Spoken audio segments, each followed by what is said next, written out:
বাবাকে বুঝতে একটা জীবন লেগে যায়। 4 বছর বয়সে আমার বাবা সেরা। 6 বছর বয়সে বাবা সবাইকে চেনে। 10 বছর বয়সে বাবা ভালো কিন্তু একটু কঠোর। 12 বছর বয়সে বাবা ছোটবেলায় অনেক ভালো ছিলেন। 14 বছর বয়সে বাবা কেমন জানি বদলে যাচ্ছেন। 16 বছর বয়সে বাবা কিছুই বোঝে না। 18 বছর বয়সে বাবা দিন দিন আরো কঠোর হচ্ছে। 20 বছর বয়সে বাবার ব্যবহার সহ্য করা কঠিন। মা কিভাবে সহ্য করতেন। 25 বছর বয়সে বাবা সবকিছুতে মতের বিরোধ করেন।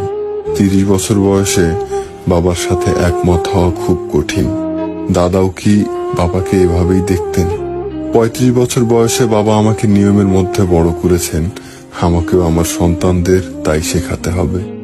40 বছর বয়সে বাবা এত কষ্ট করে আমাদের বড় করেছেন, আমি বুঝতে পারছি। 45 বছর বয়সে আমার সন্তানদের সামলানো কঠিন। বাবা কত কষ্ট করেছেন আমাদের ঠিক পথে রাখতে। 50 বছর বয়সে বাবা সবকিছু দীর্ঘমেয়াদী পরিকল্পনা করতেন। তিনি ছিলেন দয়ালু ও বিশেষ একজন মানুষ। সত্যি আমার বাবা সেরা।